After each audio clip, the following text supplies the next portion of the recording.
હક કી આવાજ ન્યૂઝમાં આપનું સ્વાગત છે। હું છું અજય ઝુબેલાલા। સમાચારમાં વાત કરીએ તો ડભોઈથી સાંતોદ નવા રોડનું કામ ચાલુ હતું। તે દરમિયાન ચોમાસું આવી જતા કામમાં તકલીફો પડી રહી છે, પણ હાલ એક ફૂટ અંતરે મોટા ખાડા પડી ગયા છે।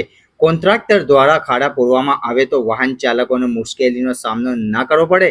ડભોઈથી સાંતોદ વચ્ચે ઠેર ઠેર ખાડા પડી જવાથી અને રોડની બહાર કપચીથી વાહનોના ટાયરને નુકસાન થાય છે।